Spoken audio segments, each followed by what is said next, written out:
Madame, monsieur, bonsoir. Vous êtes sur Monaco Info à l'occasion de votre 19h. Tout de suite, le sommaire de ce journal. En cette nouvelle année 2024, une actualité sportive absolument incroyable attend tous les passionnés. Avec l'Euro de football et de handball, le Tour de France qui va passer, vous le savez, par Monaco et en apothéose les Jeux olympiques et paralympiques de Paris. Décryptage des futurs temps forts avec notre invité Jérôme Saporito. En ce samedi 6 janvier, nous célébrons l'Épiphanie dans toute la principauté. Et vous avez dû le remarquer, la célèbre galette des rois est de partout, et ce, depuis plusieurs jours. À la frangipane briochée ou au chocolat, il y en a pour tous les goûts. Nous vous emmènerons dans les coulisses de la préparation de ces gâteaux particuliers. Après les excès de gourmandise pendant les fêtes, vous êtes nombreux à vouloir consommer des légumes pour détoxifier l'organisme. Mais encore faut-il, vous le verrez, bien connaître les légumes d'hiver et savoir comment les préparer. Bien manger donc et faire du sport, ce sont toujours vos résolutions qui arrivent en tête de vos souhaits en début d'année. Mais la motivation s'estompe souvent après quelques semaines de pratique. Alors comment tenir sur la durée? Les conseils à suivre de Fabien Testa, coach sportif. Et en parlant de bonnes résolutions, de nombreuses personnes sont séduites depuis plusieurs années par le Dry January, littéralement le janvier sec. Et pour relever le défi, il vous faudra tenir un mois complet sans avaler une seule goutte d'alcool. Un vrai challenge qui se transforme en grande tendance aux États-Unis, comme va nous l'expliquer dans quelques instants notre correspondante permanente Alexandra Pagny. Mais nous débutons ce journal avec du tennis et le sacre de Valentin Vachereau lors du Challenger de Nonthaburi en Thaïlande. Le Monégasque était opposé pour cette finale à Lucas Pouille, mais ce dernier s'est bloqué le dos après 5 jeux et a dû déclarer forfait. Une première victoire donc en 2024 pour Valentin Vachereau qui a réussi à se hisser brillamment au cœur de cette finale face aux Français. On souhaite à notre Monégasque bonne chance pour la suite de ces tournois. Autre information sportive à vous communiquer, le joueur de la Roca Team, Eli Okobo, est suspendu temporairement. L'AS Monaco Basket vient de l'annoncer, l'international français aurait en effet violé des règles internes du club. En conséquence, Eli Okobo est pour le moment éloigné de toutes les activités le reliant à l'AS Monaco Basket. L'arrière-meneur de la Roca Team va donc au moins manquer la rencontre face à Baskonia, prévue le 9 janvier. Une mauvaise nouvelle car Monaco veut impérativement remporter ses 2 prochains matchs en Euroleague. Je vous rappelle que la Roca Team vient de perdre 2 rencontres de suite, lâchant ainsi prise avec le top 6. La Roca Team malmenée donc en ce début d'année, mais qui, on l'espère, va continuer à briller lors du championnat de France de basket en 2024. Le sport qui sera justement incontestablement le sujet de cette année. Les amateurs de grands événements sportifs vont en effet être particulièrement gâtés. Outre les Jeux olympiques et paralympiques de Paris, l'année sera marquée par l'Euro de football, organisé en Allemagne. Mais ce n'est pas tout. Alors, pour ne rien manquer de cette cuvée exceptionnelle, notre invité ce soir est Jérôme Saporito, le directeur du pôle TV de la chaîne L'Équipe. Et il est interrogé par Yannick Debever. Jérôme Saporito, bonsoir. Bonsoir. 2024 était une année très attendue pour le sport en France et ça y est, nous y sommes. 2024, ça va être l'année du sport en France, en tout cas on l'espère. On en a tous rêvé de ces Jeux Olympiques, 100 ans qu'on attend ça. Donc évidemment, ça va être le grand temps fort de l'année, mais donc à partir du 26 juillet. Mais avant ça, il y aura l'Euro, il y aura énormément d'événements, il y aura la Ligue 1, il y aura le basket, il y aura plein de choses. Mais c'est vrai que ces Jeux Olympiques à Paris, on attend ça tous avec impatience. À Paris et pas que, puisqu'il y en aura aussi des épreuves, que ce soit à Tahiti ou que ce soit à Marseille ou dans d'autres lieux. Donc c'est vrai que ça va être un des grands temps forts de l'année de sport. Jusqu'à la cérémonie d'ouverture le 26 juillet, quels seront les prochains événements concernant les Jeux Olympiques ? En fait, il y a toute la phase de préparation des athlètes et il y a aussi la phase, on va dire, de qualification. Parce qu'on pense toujours que tous les athlètes sont automatiquement qualifiés, mais un bon nombre ont besoin d'obtenir des points, de gagner des compétitions pour se qualifier. Je vais en citer 2 qui donnent vraiment l'esprit de cette période-là. Kevin Mayer, lui, n'est pas officiellement qualifié pour les Jeux Olympiques. Il doit remplir un certain nombre de conditions et il les a pas encore remplies. Donc pour lui, c'est une course contre la montre qui a démarré. Donc potentiellement, Kevin Mayer sera aux Jeux Olympiques ou pas, ce qui n'est pas encore décidé. Pour un garçon comme Teddy Riner, lui aussi, c'est une période très importante parce que lui, il doit gagner des points.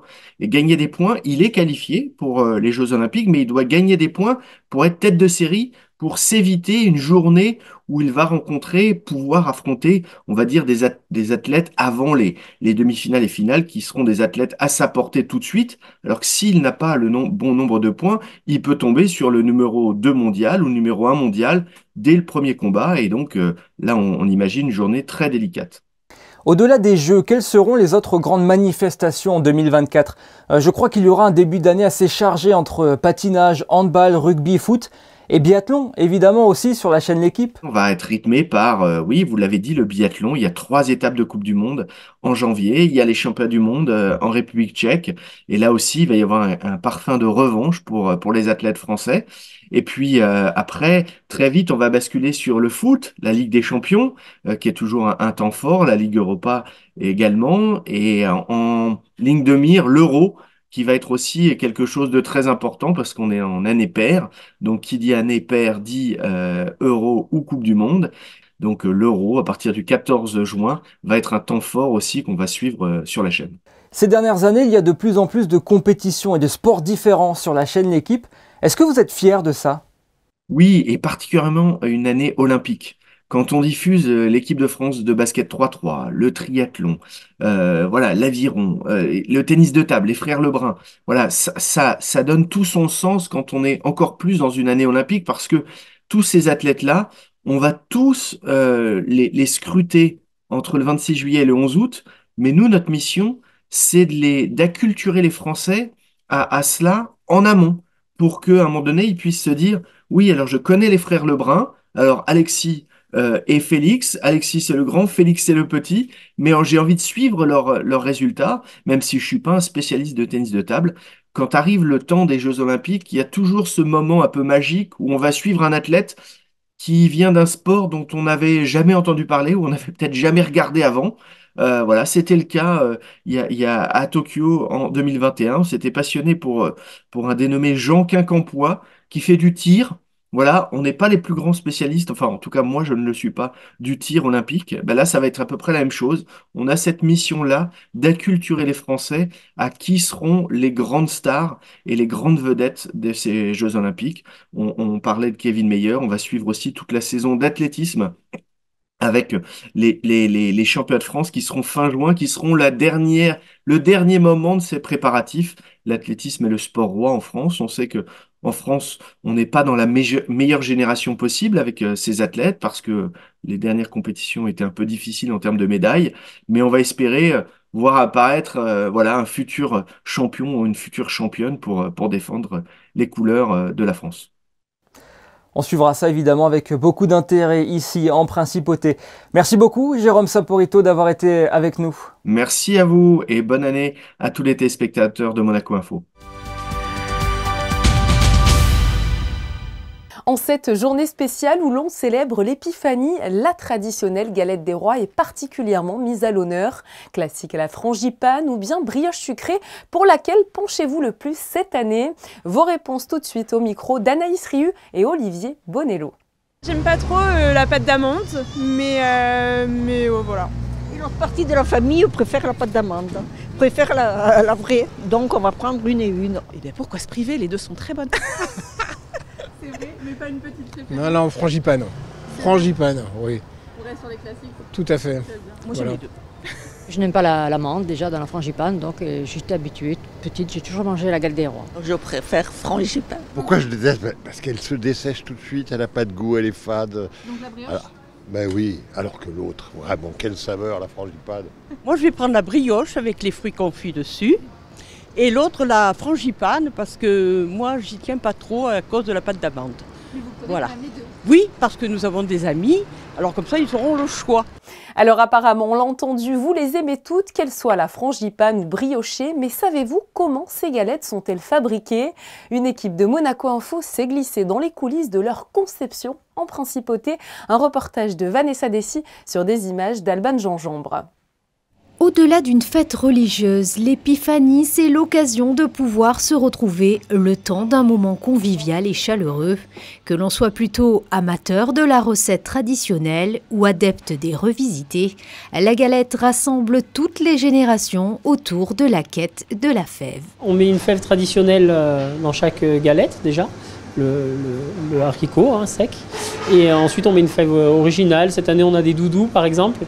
Et voilà, après il y a beaucoup de choix dans les fèves. Et on va dire qu'on a tendance à s'adresser un peu plus aux enfants. La galette des rois est consommée au Québec, en Suisse, au Luxembourg, en Belgique et au Liban.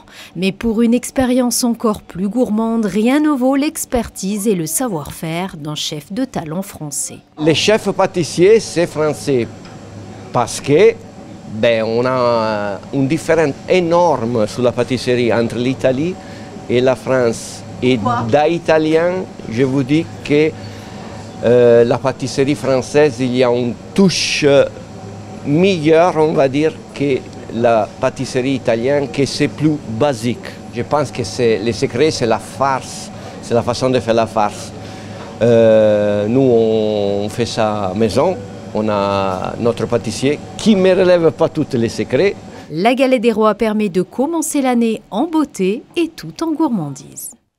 Après le bon temps à déguster les galettes, il est l'heure de faire le plein de légumes, car oui, il faut bien manger équilibré après avoir profité de la gourmandise des fêtes de fin d'année. Justin Hadel et Alban Gingembre se sont rendus au marché de la Condamine afin de comprendre quels sont les légumes d'hiver et surtout comment vous les cuisinez. Reportage. Ce matin, au marché de la Condamine, les stands de fruits et légumes sont pleins. Les Monégasques viennent faire leur commission. Beaucoup recherchent des légumes de saison directement auprès des primeurs.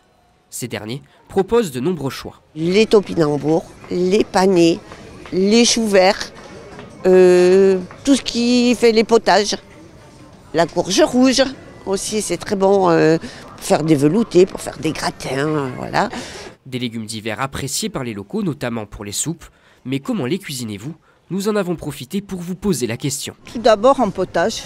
Voilà, la soupe de légumes avec les carottes, potimarron bien sûr, en purée de pommes de terre, purée de potimarron aussi. J'aime le potage mixte de fruits frais, des produits frais de l'hiver typiques, etc. Les artichauts avec les risottos et voilà, ou la pâte avec le brocoli. Des idées qui vous donneront sûrement envie de vous faire plaisir avec des légumes de saison, le tout en mangeant sainement. Comme chaque réveillon du 31 décembre, vous êtes nombreux à avoir pris des résolutions pour l'année à venir. Et faire plus de sport fait toujours partie des motivations en janvier. Tout comme mieux manger, on l'a vu il y a quelques instants avec les légumes, ou encore prendre soin de soi. Pour nous en parler ce soir, notre invité est Fabien Testa, le co-gérant de United Fitness. Bonsoir. Bonsoir Julia. Alors le sport est donc souvent la résolution numéro 1. Est-ce que vous constatez de votre côté souvent une vague d'inscriptions à vos cours en début d'année justement? Ah ben complètement. Fin d'année, on a de moins en moins de monde. Il y a l'apéro de Noël, les fêtes, les préparations. Donc vraiment, ça se calme. Et début d'année, il y a les bonnes résolutions qui arrivent. Et là, il y a beaucoup de monde. Mais il faut le dire, la plupart de ces personnes qui sont pleines de motivation abandonnent pourtant après quelques semaines de pratique. Alors, quels sont vos conseils d'experts pour vraiment tenir ces résolutions sur la durée? Alors, mon conseil, c'est bien sûr, on a des bonnes résolutions. On veut commencer avec 5-6 cours par semaine, c'est de commencer doucement, d'avoir la discipline déjà de faire 1 ou 2 séances de sport par semaine et garder cette discipline le plus longtemps possible parce que souvent on se lance trop fort et on tient pas le rythme et après c'est vrai qu'on se lasse rapidement. Le but c'est de tenir toute l'année et pas juste 2 semaines en janvier. Mais pour tenir ces résolutions sportives, il faut aussi garder une notion de plaisir et cela passe aussi par trouver le sport qui nous convient véritablement. Ah mais complètement, c'est vrai que des fois il faut parfois essayer plusieurs sports, plusieurs disciplines pour trouver ce qui nous convient le mieux. Donc c'est pour ça, c'est vrai que nous on a mis en place chez United Fitness plusieurs disciplines, le pilates, le yoga, le fitness, comme ça les gens ils sont libres aussi de switcher et de trouver ce qui leur correspond le mieux. Vous accompagnez de votre côté beaucoup de personnes actives professionnellement. Comment s'aménager du temps pour avoir une activité physique quand on a une journée déjà bien remplie? Ça c'est la meilleure des questions je pense parce que souvent la première chose qu'on me dit c'est j'ai pas le temps. Donc il faut vraiment adapter en fonction et peut-être même se dire la veille, à telle heure je vais faire mon sport. Je parlais de discipline et c'est le plus important, c'est-à-dire se marquer des objectifs. Par exemple, demain soir, je m'inscris, je vais faire mon cours et au moins on est motivé pour le faire. Si on se réveille le matin en disant tiens, je devais faire ça, j'ai pas envie, peut-être je verrai ce soir, c'est vrai que c'est compliqué. Donc c'est vrai que d'avoir un planning bien précis, ça aide. Et quand on parle de résolution au début d'année, beaucoup veulent aussi faire plus attention à ce qu'ils mangent. L'alimentation va finalement de pair avec la fameuse résolution faire plus de sport. C'est vrai que ça va ensemble, hein. On a envie dès qu'on se relance dans le sport, on a envie de mieux manger, d'être bien dans son corps. Mais après, je pense qu'il faut toujours être quand même assez tolérant envers nous-mêmes. On a le droit de faire des excès et surtout, il faut vivre simplement. Mais après, il ne faut pas en abuser. Et vous venez de le dire, il faut vivre. Alors justement, on sort des fêtes et tout le monde a profité des mets proposés à cette période de l'année. Maintenant, il va y avoir les galettes des rois avec l'épiphanie qui a lieu aujourd'hui. Plus loin dans le temps, on pense à Pâques. Finalement, il y a toujours une bonne raison de ne pas tenir ses résolutions en termes d'alimentation et ce finalement dès le début de l'année. Je pense qu'il ne faut pas se mettre la pression. Mais il faut pas abuser des bonnes choses. Il faut juste profiter de temps en temps. Mais c'est sûr que si on enchaîne un peu trop les galettes des rois, on va pas être trop bien en fait, c'est ça. Eh bien, merci beaucoup à vous, Fabien Testan, en espérant que tout le monde arrivera à tenir ses bonnes résolutions. Merci beaucoup. Et en parlant justement de bonnes résolutions, nous retrouvons notre correspondante permanente aux États-Unis, Alexandra Pani. Bonsoir à vous. Alors, en 2024, on ne change pas les bonnes habitudes, mais on essaye d'en adopter de nouvelles. Vous nous rejoignez pour nous parler d'une grande tendance de non-consommation, si je puis dire. Bonsoir à vous et meilleurs vœux. Oui, la nouvelle année nous pousse souvent à repenser notre manière de consommer. Vous faites partie peut-être de ceux qui sont adeptes depuis quelques années maintenant du Dry January, le mois de janvier sans alcool. C'est très tendance ici aux États-Unis, mais à New York, la tendance va encore plus loin en développant de plus en plus de boissons sans alcool pour faire de cette pratique un moment plus convivial et moins restrictif. Je me suis rendue dans un magasin spécialisé pour mieux comprendre cette nouvelle manière de consommer. On regarde. Tenir un mois sans une goutte d'alcool, c'est le défi du Dry January qui a vu le jour en 2013 en Angleterre. Depuis, le challenge rassemble de plus en plus d'amateurs à travers le monde et la tendance pousserait à tenir bien plus qu'un mois pour finalement, pourquoi pas, réduire considérablement sa consommation d'alcool tout au long de l'année. Mais d'où vient cette nouvelle envie et qui sont les principaux concernés? It's not a trend anymore. It's pretty popular in New York City and a lot of bigger cities in the United States not to drink as much or at all anymore. So Spirited Away offers a whole bunch of options for people who want to celebrate and revel without the alcohol. Actually, our statistics show that it's only about 25% of people who don't drink at all anymore. Most of our customers just want to maybe not have a hangover anymore, maybe want to lessen their calories, maybe want to provide options for their pregnant friends or friends who are on antidepressants or medications where you're not maybe supposed to drink. There's really no reason to sacrifice flavor and fun for, a good time. Les bières sans alcool ont été peut-être les premières à sentir monter cette tendance pour satisfaire souvent les femmes enceintes qui ne voulaient pas avoir cette sensation d'être coupées de leur vie sociale durant leur grossesse. Aujourd'hui, l'offre est bien plus étoffée. De nombreuses marques proposent une gamme sans alcool et pour tout type de boissons, que ce soit du vin désalcoolisé, des thés fermentés pétillants ou encore des spiritueux 0% s'apparentant au gin ou au rhum. We have a functional spirit called Kin Euphorics. They have something to relax you, chill you out at night. It's called the Dream Light. And then they have something, the Spritz, the High Road. It's for waking up, give you a little energy to be social, kind of bubbly. We have Best Day Brewing that I was talking about. So these are the California-made beers. Really cool. You can actually find them on American Airlines now. Pretty awesome. Kin also makes little ready-to-drink cans in case you don't feel like making your own. Then we have A Cut Above. We're actually doing a tasting for them this weekend, and they make a bunch of spirit replacements. So if you don't feel like having gin, but you want a gin and tonic, go for it. Mezcal, tequila, whiskey, they do it all. They do it really beautifully. Non-alcoholic pairing at restaurants is way more innovative and interesting because the chefs have to think a little more about what else to do. and you sometimes get a really beautiful selection. So many of our brands, Non is one, a sparkling wine that we carry, that's made by a Michelin star chef. There's a number of products like that. Une tendance adoptée par les chefs, mais aussi les célébrités à l'image de Blake Lively et son Betty Buzz, Katy Perry et ses apéritifs sans alcool Dessol, mais aussi Brad Pitt, connu pour son vignoble dans le Var. Il participe également à la marque Enroute, qui commercialise du thé fermenté pétillant. Alors que l'on fait de plus en plus attention à ce que l'on trouve dans notre assiette, il était important de se pencher à présent sur ce que l'on verse dans nos verres sans perdre la convivialité et le partage d'un bon apéritif entre amis. Et oui, c'est important.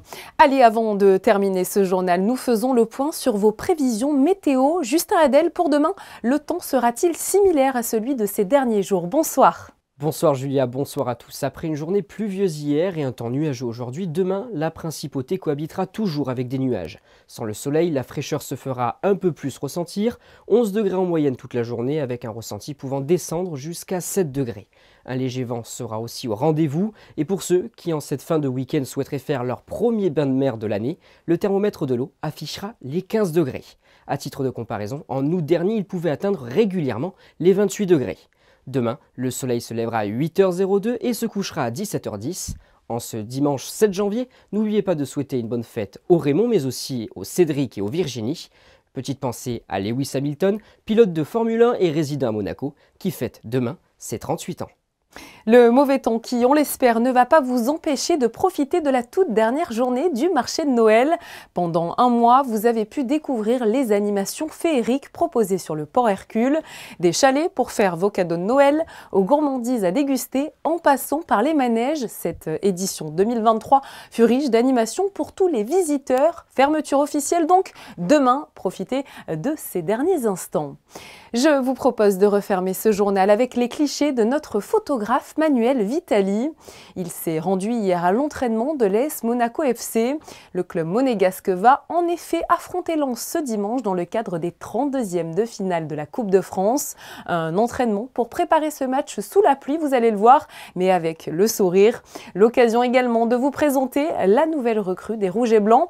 Il s'agit de l'international allemand Thilo Kehrer. Le joueur de 27 ans est désormais lié à la principauté à travers un prêt avec option d'achat. Il est l'heure pour moi de vous dire au revoir. Merci, comme chaque soir, de nous être fidèles sur Monaco Info. Je vous donne rendez-vous demain à 18h30 pour une nouvelle édition de ce journal. Très belle soirée sur notre antenne.